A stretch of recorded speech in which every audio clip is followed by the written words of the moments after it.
Presiden Prabowo yang terhormat, kini publik kembali menyorot proyek ambisius kereta cepat Jakarta-Bandung. Proyek yang dulu dijanjikan akan menjadi simbol kemajuan transportasi modern Indonesia. Namun kini berubah menjadi beban ekonomi dan sumber kegelisahan rakyat. Proyek yang katanya akan menguntungkan bangsa, justru kini menimbulkan lebih banyak pertanyaan ketimbang jawaban. Kerugian operasional yang terus membengkak menjadi alarm keras. Kereta cepat yang dibangun dengan biaya lebih dari 100 triliun rupiah ini ternyata belum mampu menutup biaya operasionalnya sendiri. Penumpang tak seramai yang diharapkan dan pemasukan tidak sebanding dengan biaya perawatan yang sangat tinggi. Sementara di sisi lain, bunga utang yang menumpuk terus berjalan menjadi beban yang membayangi masa depan ekonomi nasional.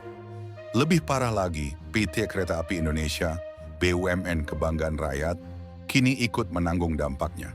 Sebagai pemegang saham dalam konsorsium proyek ini, KAI dipaksa ikut menanggung beban finansial yang seharusnya tidak perlu mereka tanggung.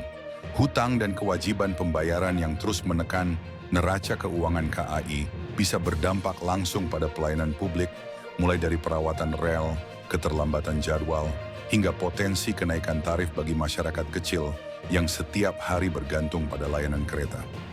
Di tengah kekacauan itu, langkah tegas datang dari Menteri Keuangan Purbaya Yudi Sadewa yang menolak untuk membayar utang proyek kereta cepat melalui APBN.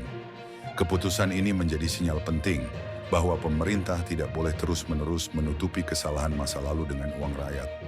Namun penolakan ini juga membuka babak baru. Siapa yang akan bertanggung jawab terhadap utang besar itu? Dan apa rencana konkret pemerintah untuk menyelesaikannya? Belakangan, publik dihebohkan dengan isu baru. Kabarnya utang proyek ini akan direstrukturisasi hingga 60 tahun. Artinya, beban utang itu bisa diwariskan lintas generasi. Anak cucu bangsa ini akan ikut menanggung kesalahan yang dibuat oleh elit hari ini. Bahkan muncul kabar lain yang lebih mengkhawatirkan. Dugaan adanya markup biaya proyek dan potensi korupsi dalam proses pembangunannya. Dan yang paling menakutkan, muncul spekulasi bahwa Indonesia bisa masuk dalam jebakan hutang Cina. Jika gagal bayar, bukan tidak mungkin aset strategis nasional, termasuk kepulauan seperti Natuna, akan menjadi jaminan atau alat tawar. Ini bukan isapan jempol.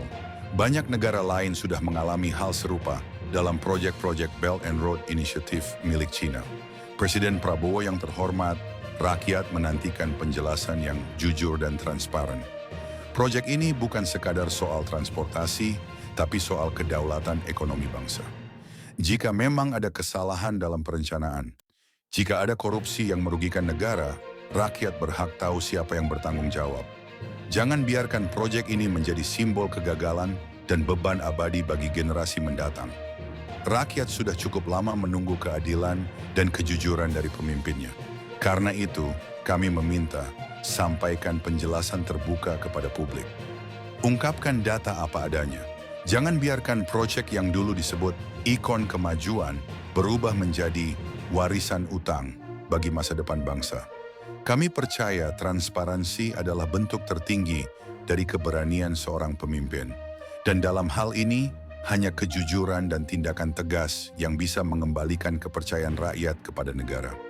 Kalau kalian juga merasa proyek ini harus dijelaskan secara terbuka, silakan tulis pendapat kalian di kolom komentar. Jangan lupa tekan tombol like, share video ini supaya semakin banyak orang tahu fakta sebenarnya, dan subscribe channel ini agar kita bisa terus mengawal isu-isu penting bangsa dengan suara kritis dan jernih. Untuk Indonesia menjadi lebih baik.